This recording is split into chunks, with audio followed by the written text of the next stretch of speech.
Hi, my name is Rochelle, and you're watching or listening to BoxBox F1 Pod. Welcome to the Japanese Grand Prix. If you thought a race couldn't get more boring than China, guess again. Japan was a little dull on track. However, thanks to our great pals at Red Bull, they kept things pretty interesting off track. And I guess all the interesting things that did happen on track were thanks to Red Bull as well. Well, mostly Max, but I guess 3 cheers for Red Bull. With that thrilling introduction, let's dive into Yuki, Liam, Red Bull in general, McLaren's unique strategy, aka no strategy, and also we'll do a quick check-in with the rookies, see where they're up to, and more. So while we chat, I'll be making okonomiyaki, which is basically a Japanese cabbage pancake, if you don't know.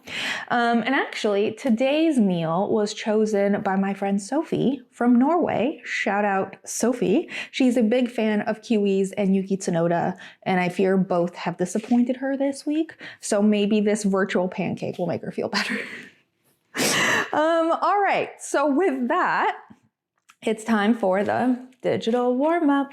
Okay, so before we get started, I prepared the base batter ahead of time, which had flour, salt, sugar, like a half a teaspoon, dashi broth, and nagimo, which was very sticky. But grated it up and mixed it in the batter, and now it's resting in the fridge. And in the meantime, I'm going to be working on the mix-ins, which is basically chopping up a bunch of cabbage.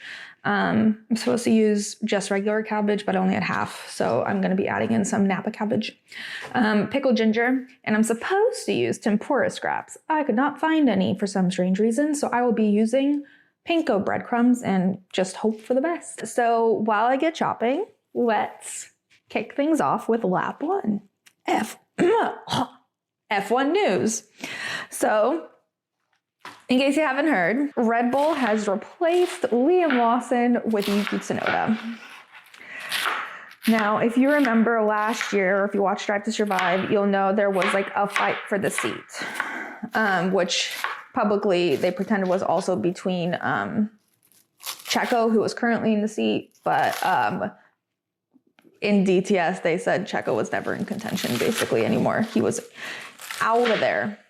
So it was basically between Yuki and Liam, and they chose Liam. They said they needed a rookie energy. They wanted someone fast with Liam's attitude, et cetera, et cetera. Basically said, Yuki is not the guy for us. They survived all of 2 races with Liam before they were like, you know, Liam is not the guy for us. So they decided to swap Liam and Yuki 2 races in. There was a post on Instagram that was liked by Max Verstappen that said, I'm getting a bit tired of all the comments that F1 is the toughest sport in terms of performance, and when you're under-delivering, you've got to face the consequences. Yes, you got to perform. Yes, the pressure is insane, but in my opinion, this comes closer to bullying or a panic move than actual high athlete achievements. They made a decision, fully aware, gave Liam 2 races only to crush his spirit. Don't forget the dedication, hard work, and success Liam has put into his career so far to achieve the level where he is now. I remember my own blood, sweat, and tears. This is a former F1 driver. Blood, sweat, and tears. And that was to reach F1, let alone driving for an absolute top team. Yes, he underperformed the first 2 races, but if anyone's aware of that, it's himself. Perhaps he has suggested this himself. If not, I wish Liam all the strength and courage to get to the grid in Japan. Trust yourself, get your head up, and prove them wrong. Max Verstappen liked this post. And everyone immediately was like, Max disagrees with Red Bull, which I don't know why that's a surprise to people. Max has always been super supportive of the rookies and about their growth and of his teammates. He never said anything bad about Checo, ever. And he was asked about it in Suzuka, and he said, no, that was not a mistake. I know sometimes you accidentally like things by mistake. This was not one of those times. I liked it on purpose, and I think that speaks for itself. And then he was basically like, I told the team my thoughts, and we're going to keep that within the team. But like, it's clear what I think based on me liking that post. Which, fair enough. I think that's commendable that he Everyone knows how he feels, but he doesn't need to make further comments about it. And the thing is, like, they're all right. Like, Red Bull made the active decision to put Liam in that seat, which means they have decided to put basically a rookie, especially compared to Yuki, he is a rookie, into that seat because they believed in him, or so they said. Instead, they gave him 2 races, destroyed him, and then were like, bye, which I find rather peculiar because I'll get to it in a second. I also just want to read Liam's post really quickly. He posted a picture of himself doing a presentation at like, I don't know, 6, 7 in school about why he wants to be a Red Bull driver. And he wrote, "Being a Red Bull driver has been my dream since I was a kid. It's what I've worked for towards my whole life. It's tough, but I'm grateful for everything that's brought me to this point. To every one of you who stood by me, thank you for all the support. It means the world. Thank you, Visa, Cash App, RB, for the warm welcome. I'm excited and ready to go work at one of my favorite places, Japan." And there was a cute video of him being like welcomed back to Racing Bulls, and it's very wholesome. And like, I'm glad he's not just out completely and he's going back somewhere he knows, but at the same time, he's still being demoted in a very, very public way.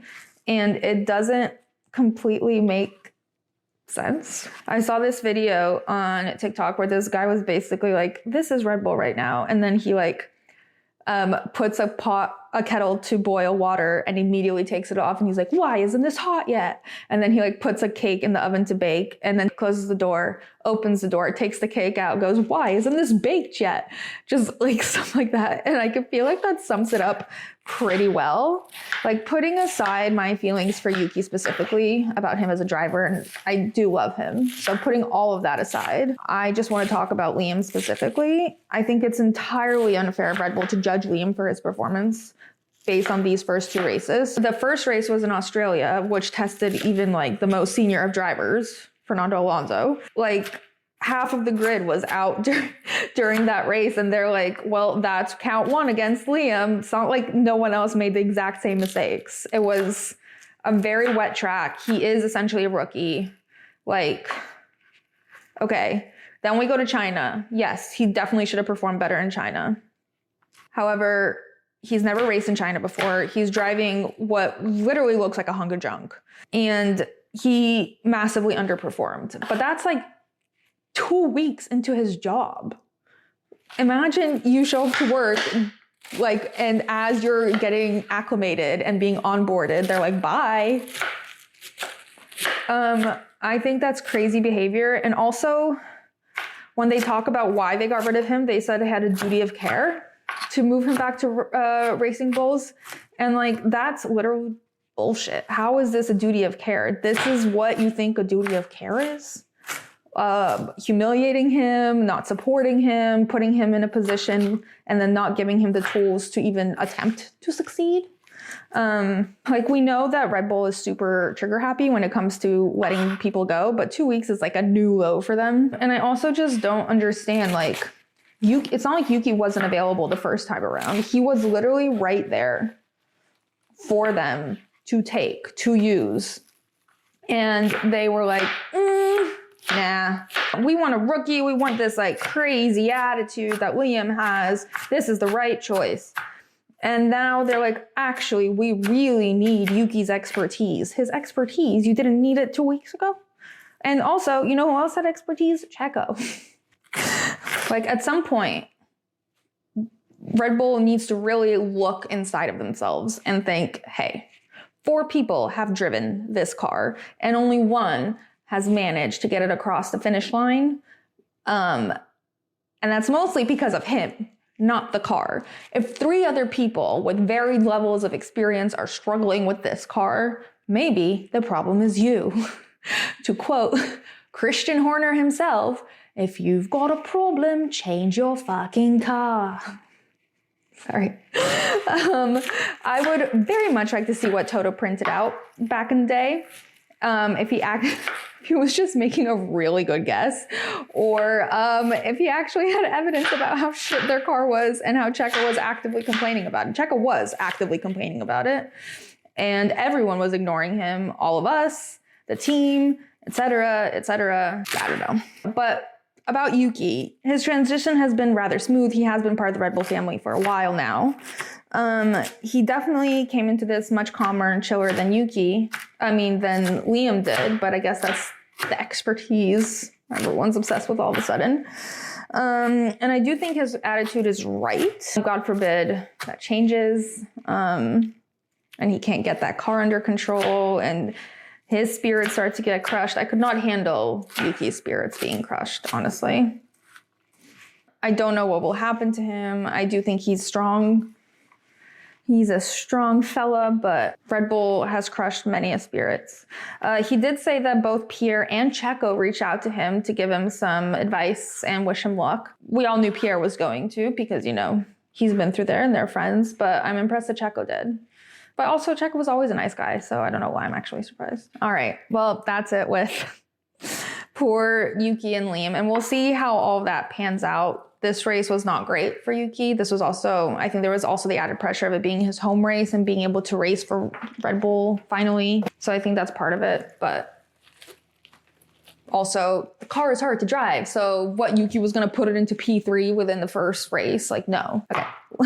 Lap 2 off-duty F1. So last week, or 2 weeks ago, obviously, Oscar won in China. And later that week, McLaren had posted a marketing video of him playing some sort of phone game. And Oscar's mom commented and be like, so when you're done playing on your phone, could you please call me back so I can congratulate you on your win in China? I love that when she can't reach him, she just comments publicly. In other news, at a fan event, Lewis said that he wants to design a Ferrari. I mean, is that like up for doing? Do people design Ferraris besides a very exclusive collection of Italian men? But if he can get that brand collab, like, I don't know, it's not Gucci, but if he can do that, props to him. I can't remember if we've discussed this, but at the beginning of the season, Jack and Pierre both got buzz cuts. And it was like very bizarre that it happened all at the same time. They looked like they were part of it was like a Flavio prison couture that they were like sporting, and I don't understand why it happened all at the same time. I don't think Pierre has said anything about it. Jack said it was hot in Australia and that's why he did his. It's very strange. They both just showed up one day with buzz cuts and they still have them. I don't know why Pierre made that choice. They both were had very famously floppy hair, so I'm not really sure what prompted this change. Also, so F1 posted a how well do you know your teammate video, and I just want to take a moment to say RIP to Carlos and Charles, because Charles did not participate this year. Why? I mean, I don't know, but my assumption is because Lewis doesn't do these videos usually. So that would be my guess. But Charles always really loved these videos, and I hope he's going to be in other ones. And it's just this one he couldn't participate in, but I'm still sad that we couldn't see him in this because he loved these. But speaking of Charles, speaking of Charles, Carlos did incredible with his new teammate, Alex. And again, this just supports my theory that the common denominator is Carlos. He's easy to get to know and he gets to know everyone. Yeah, him and Alex definitely dominated. The only one that made me laugh, well, they all made me laugh, but the one that made me laugh the most was when Carlos was like, I'm not a very stubborn person. Yeah, Carlos, you seem pretty stubborn. I enjoyed that Gabriel and Nico's relationship is basically just Gabriel thinking that Nico is really old and Nico thinking that Gabriel is just a baby. And all of their answers just basically follow that theme exactly. Lance and Fernando were literally silent the whole time. They just picked up their things, smiled. They were mostly right, honestly, about each other, but just with no words. They did not want to be there. They were there because they had to be. Apparently they have to be, but Lewis is exempt. Although Kimmy and George did not participate in this one either. And I do want to say that they were asked which one between your teammates is more memeable? And Alex was the only one that went, well, it's George. Not my teammate, but it's George. And that is correct. George is the most memeable person on the grid. Alex did say himself, but the answer there is definitely Carlos between the two of them. Carlos's face is something else. It's just like a walking, talking meme. One thing that really grinded my gears was they were asked who complains most on the radio. And Oscar said Lando because duh. And Lando said Oscar. Even if you don't want to admit that you bitch on the radio all the time, which you do, Lando, I believe Oscar has said like a total of 20 words since coming into F1, and most of them have been okay. So I feel like the argument, just like if your teammate was anyone else, perhaps you could make an argument, Lando, but your teammate is Oscar. And Oscar is mum on the radio. And even if he talks, he's like not complaining. So a little more self-awareness, although I'm sure he'll say that he was being sarcastic and that people just didn't understand his sense of humor. Lando girlies, do not come for me. I'm sorry. Also, Lance has been randomly very active on TikTok, and I've been thoroughly enjoying it. He posted a video of him just sitting in a chair. Someone else must be running his account, but he posted a video of him just sitting in the chair, and it was like, when your social battery ran out 20 minutes ago. And you still have to be here or something like that. And my friend was like, do you think 20 minutes ago was him filming that Do You Know Your Teammate video? And honestly, probably. Also, Kimmy was on Fast and the Curious this week, and he was asked if he's still in school. And he was like, yes, I am. I'm in my last year, and it is very important to my mother, even though I do not want to be here. But alas, doing it for my mom. And the interviewers were like, have you asked George or Toto to help you with your math homework? And he was like, no. And they're like, you should ask George to help you with your math homework. And I would honestly kill to see Kimmy like bob along to George and be like, George, can you help me with my maths, as they call it? I would pay to see George's face. Also, it is crazy that he's still in school. He was like, after this Grand Prix, I have to find a time to fit in a math test. And it's like, how do you even say like, hey teacher, can I have an extension? I need to go race in the Japanese Grand Prix. Crazy. But I'm very impressed that he's finishing school, and I'm glad his mom is making him, because you never know what's going to happen. Also, other education's important no matter how fast you drive a car. And finally, today, race day was Oscar's birthday. McLaren got him a little muffin situation. I don't know if there was more cake somewhere and that was just his welcome little cupcake. I hope so. But Oscar was very cute, very quiet. He's like, oh, thanks. He's a man of very few words, except for, of course, when he won't stop complaining on the radio. Oscar just never shuts up on there. All right, lap 3, trackside at Suzuka. So George Russell, I don't know if you guys remember, but last year, this little Japanese kid went viral because he was like obsessed with George, and he just was always shouting, George, George. And Mercedes set up a little meetup between them. And it was very cute. The little kid got so shy. He was wearing all his George gear. He has like a little Hawaiian shirt with George's face on it. He got so shy when he met George. I don't think he fully processed that like the real George Russell was standing in front of him. But eventually he just like got up and like threw his arms around George, and it was so cute. And George gave him a little pair of gloves. And it was just there was a lot of really cute kids. There was like these 3 kids. I think it was dressed as Oscar, Lando, and Charles. I think it was that. And they had their helmets on. They never took their helmets off. And Charles like took a picture with his little mini-me and was trying to like speak to him as much as he could with the language barrier. It was just very cute. George and Max, I don't know why I said that. Yuki and Max did their first marketing video together where they were like writing in Japanese. Although I'm pretty sure they would have done this probably regardless. They would have just been all 4 with the Racing Bulls, but I guess they're trying to avoid putting Yuki and Liam in marketing content together, which is smart. I don't feel like Liam is particularly friendly towards Yuki at the moment. Don't really blame him, not that he was that nice to him before. But you'll be happy to know Isaac and Yuki's friendship lives on. There was some fun fan clips captured of like Yuki like running up and like chucking Isaac's hat off. And then they're just like little brothers. Isaac ran by and like hit him or something. Like they're just like little brothers. But George and Max did this little marketing video and they were like writing in Japanese. And at one point in the beginning, Max is like, "You really want to be a chef, right?" And Yuki was like, "Yeah, I do." And I just thought it was wholesome. Max really knows Yuki. I know they've done a lot of stuff together considering they're in the same family, team-wise. But I feel like Max has been very like, with the upcoming birth of his child, he's just giving a lot of father energy. Like he's so cute with the rookies.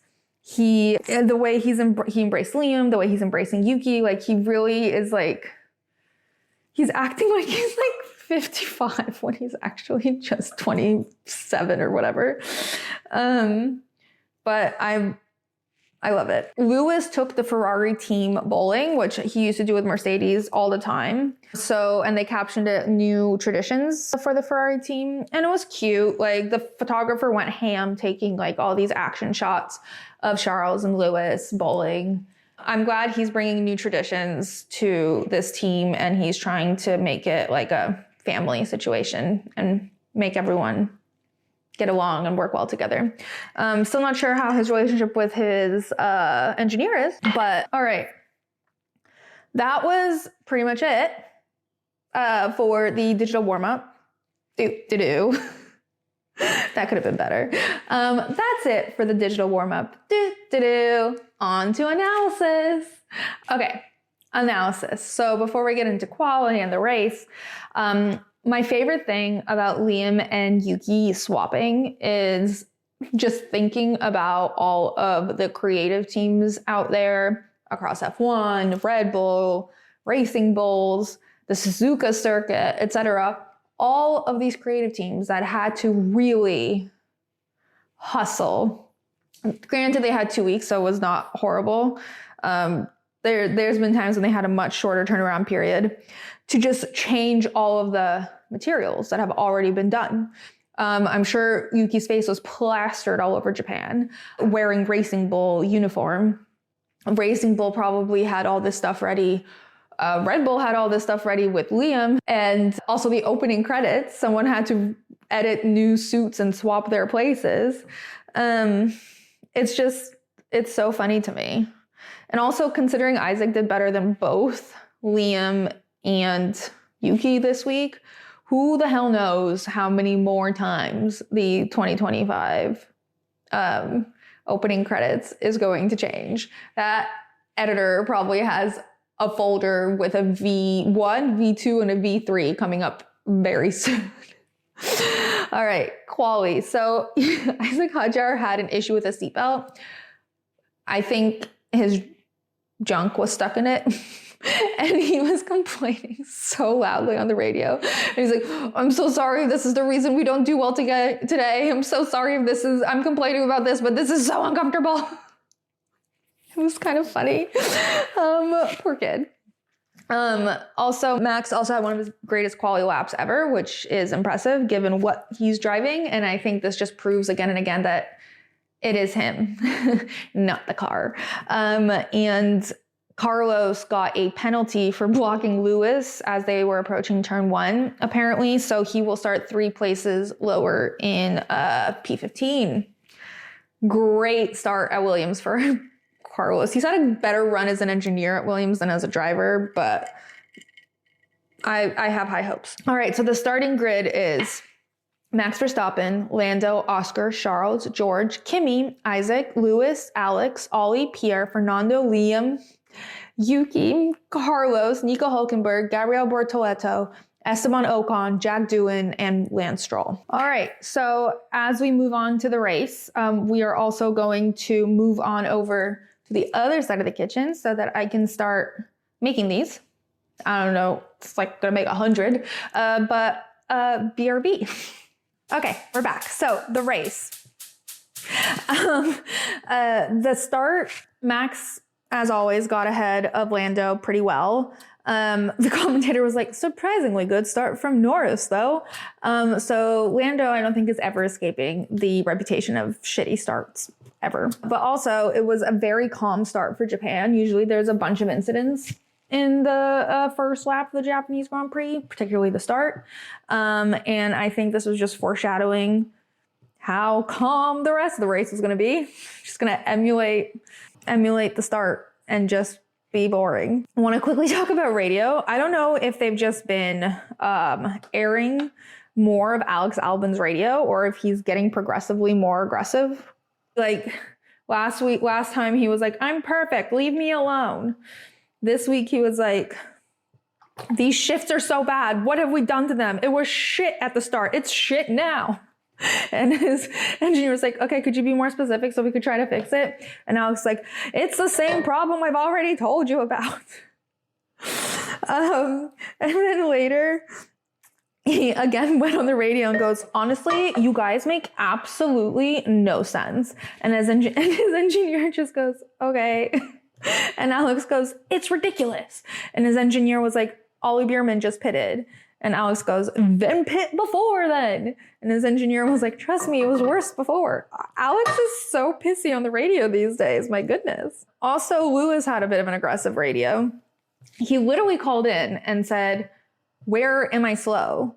And his engineer lists the turns that and the corners he's slow in. And Lewis goes, yeah, but like by how much? And it's like, well, you asked where. You actually didn't ask how much. Not to be on Ferrari's side in terms of comms, but also Charles had a very funny radio where he was basically like, his engineer was like, we're suggesting engine braking +1. And Charles goes, yes, you've already told me and I didn't do it for a reason. Okay. He's really on his last rope with them. I also can't believe that Crofty is comparing, they were talking about how badly Carlos is doing. And he was basically like, well, and someone was like, well, actually, technically Carlos already got his first point with Williams. And he was like, well, he got it in the same way that Logan got his first point because people got disqualified, which like is true, but like, don't say it. Also, one thing that needs to be discussed is McLaren's strategy. First of all, there was a really funny moment when from the commentators and they said, Lando has said that his tires are fine, but Oscar is faster. So I wonder how he'd describe his tires. Super fine. And that's basically McLaren during a race. They're just like fine. One is fine. The other one is super fine. And McLaren can't decide who to prioritize. Even if someone is super, super fine, they still don't want to deprioritize the one who's doing fine. And so basically, Suzuka is like notoriously challenging for overtakes. And in fact, at the beginning of the race, the commentator said this is a strategy race, but you can overtake potentially. Spoiler alert, you can't really. I think there may have been one overtake.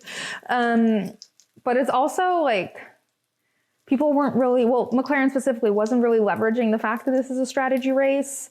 And it was like kind of confusing why they just weren't making any strategy calls. Basically, they have a really fast car. So a 2-3 finish was probably very likely no matter what strategy they played around with. Who was 2, who was 3 was up for debate. And there was a potential for first.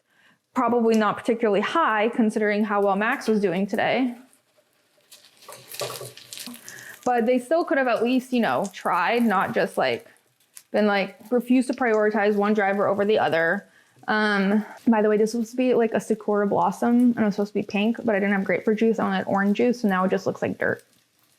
Oops. But basically, if Max keeps challenging them the way that he's been doing, they have a lot of 2-3 finishes in the future if they don't start prioritizing or like playing around with strategy, and not in the way like where they made panic strategy calls last year, but like thought through strategic strategy calls. Cause like they still aren't thinking like a world champion or like a competitive team. They are just like coasting by out of fear that they will make the wrong call, which is not really what they're supposed to be doing. They have like a really, really strong drivers lineup. They just really have to start making decisions. Not that I'm a huge fan of like team orders and prioritizing, but like switch off then, or like just go based off of the performance in that race if you don't want to pick one or the other, but like do something. They're just like doing nothing. This race could have been at least somewhat more interesting if they were at least trying to challenge Max, but they weren't even really trying to do that.